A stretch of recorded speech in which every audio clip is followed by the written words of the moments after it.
Billy, your Uncle Tommy's joining the call. Get your backside down here. Right, ma'am. I'll just join from up here. I'll be on in a second. Oh, hello, Tommy. How are you?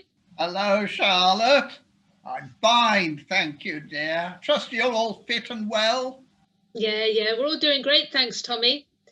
I really appreciate you finding the time to help with this. Billy's been struggling with this assignment all week. It's got him really stressed. Charlotte, it's no trouble at all. Just really good to see you. It's been too long. Yeah, thanks, Tommy. Billy should be joining us in a moment. You know what kids are like at that age.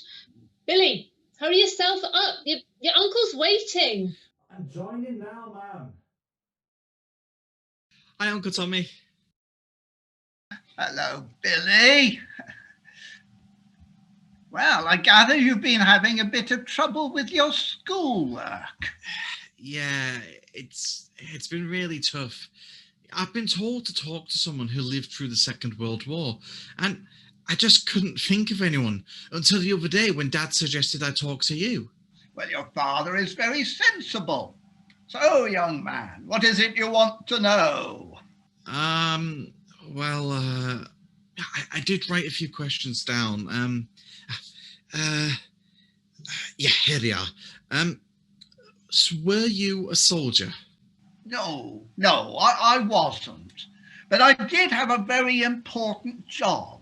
I worked with some incredible people, and some people say the work we did shortened the war by at least 2 years. Really? I thought Jack told me you were a postman. Well, he was half right. I worked for the GPO, as it was called then. The GPO? What's that? The General Post Office. Oh, right. I don't understand, Tommy. How did a postman cut 2 years off the war? Yeah, I didn't think the letters would have been that important. Well, young Billy, you've got to remember that back then the post office also ran the telephone system. Oh, yeah. I remember now.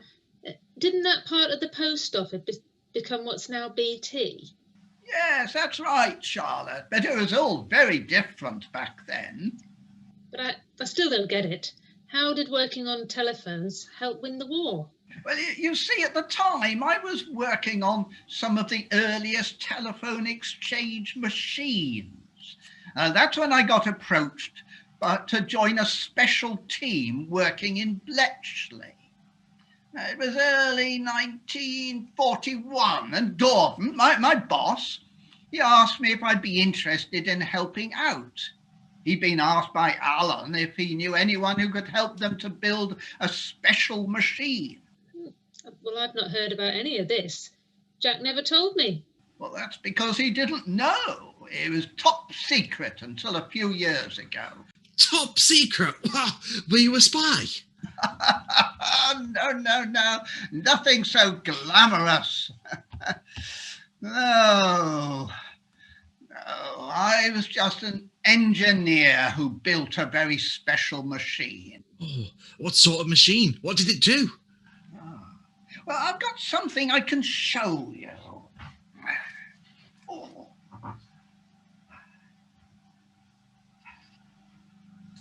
Now, somewhere up here.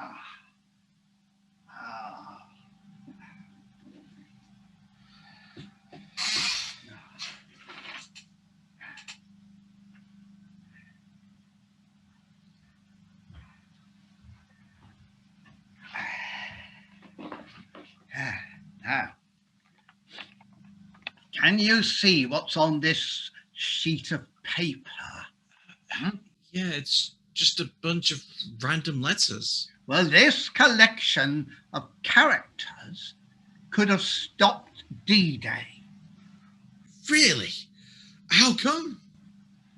Well, this might look like complete gibberish. It's actually a very important message, a message that would have been given to Hitler himself. Hitler? Wow. To read it, you needed a special machine called Lorentz and a special set of codes. Now, I've got something here.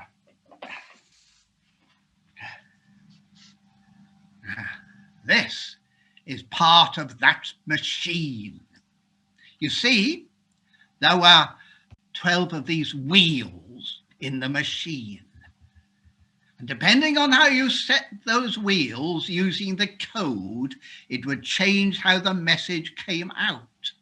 That meant there were about 16 billion different combinations of these codes that could be used to set the machine. 16 billion. Wow. Exactly. Now, there was no way a person without one of those machines and the code could have decoded that message. So what we had to do was build a machine that could work out which code was used to make each message. And we had to do it within a day. They changed the code every day, you see. Yeah, but could you not just get a computer to do it? Young man, back then computers were very clever, lovely ladies who were really good at doing calculations. But even as good as they were, this was beyond their abilities. We had nothing like that laptop you're looking at right now. Honestly, no computers. How did you do it then? Here. I knew what we needed for the machine was a lot of valves like the one I've got here. I remember seeing those.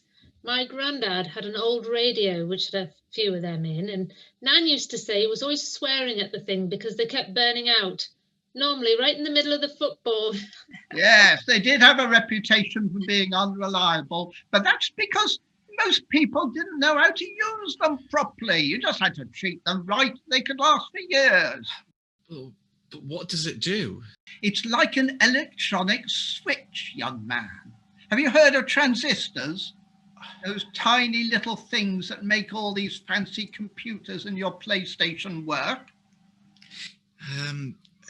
Yes, yeah, we learned about those in physics.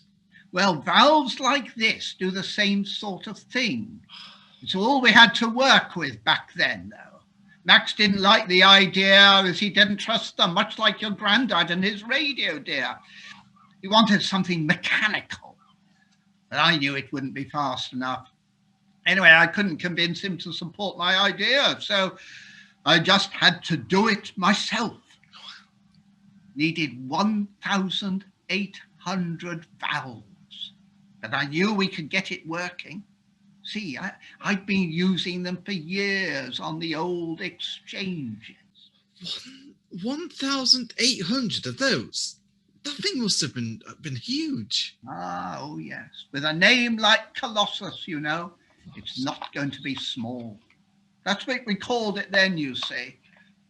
How did you even start building something like that? Piece by piece, dear. It took a team of about 50 of us 11 months to build it.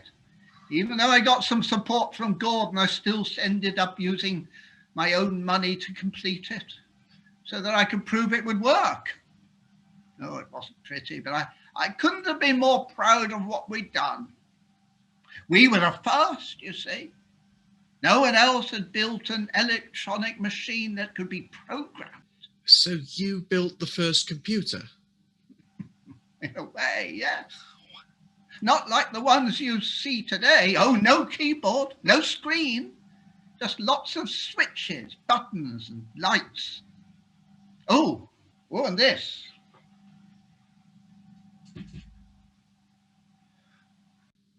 It's just full of holes.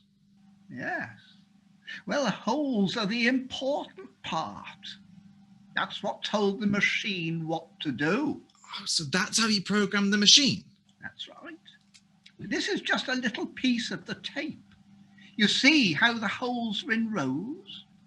We would have 20,000 rows on each tape loop that was hundreds of feet long. It was amazing to watch the machine going at full speed. It could get through 40 foot of tape a second. Wow. So, what happened to it? Well, it helped win the war. Like I said earlier, that message there could have stopped D-Day. Thanks to Colossus, we worked out that this message proved Hitler thought all the D-Day preparations were a feint. This meant he didn't move any more soldiers to Normandy. Eisenhower wasn't going to go ahead with the landings until we showed him the message. So, you met Eisenhower? You mean General Eisenhower? We were just learning about him in history last week. Oh, yeah. He had a meeting with the whole team. I remember it like it was yesterday. We handed him the decrypted message. He read it, then turned to his staff and said, "We go tomorrow." The rest, as they say, is history. Well, I can't believe you've kept all this a secret all this time. Well, you see, dear, we didn't have a choice. Just because the war ended, it didn't stop the work we were doing. We had a Colossus running until 1960. We wanted to know what the Russians were doing by then. 1960. Wow. Oh, thanks, Uncle Tommy. I bet no one else in my class has anything this good. You're welcome, Billy. Oh, and next time I come to visit, I'll drop off all the things I've shown you. I don't have a use for them anymore. They're all yours. That would be so cool. Thanks, Uncle Tommy. Well, I've no idea that you had to keep all that to yourself all these years. I can't believe how you managed not to let something slip. It wasn't just me, dear. Everyone who worked at Bletchley was sworn to secrecy. All 10,000 of us. 10,000? Can't believe it never got out. At least I know who I can trust with all my secrets now, though. Charlotte, my dear, you know you can tell me anything. Billy, have you got anything else you want to ask your uncle? Honestly, I've got more than I could have ever expected. Thank you, Uncle Tommy. That was amazing. Is it okay if I go now, Mum? I really need to make sure I get this written down before I forget it. Yes, of course, Billy. You get yourself away. I'll be putting the tea out in half an hour, mind. I'll be done by then, Ma'am. Bye, Uncle Tommy. Bye, Billy. Thanks again for the call. I'm sure Billy will be bragging about his war hero uncle to his friends for months. It was my pleasure, Charlotte. Just a shame we couldn't do it face to face. Anyway, I best be off. Need to see to my dinner too. Give my love to Jack when he goes home. I will do. You take care, Tommy. Bye, my dear. Bye. Well, I never. London calling in the home, overseas and European services of the BBC and through United Nations Radio Mediterranean. And this is John Snagg speaking. Supreme Headquarters, Allied Expeditionary Force, have just issued communique number 1. Under the command of General Eisenhower, Allied naval forces, supported by strong air forces, began landing Allied armies this morning on the northern coast of France.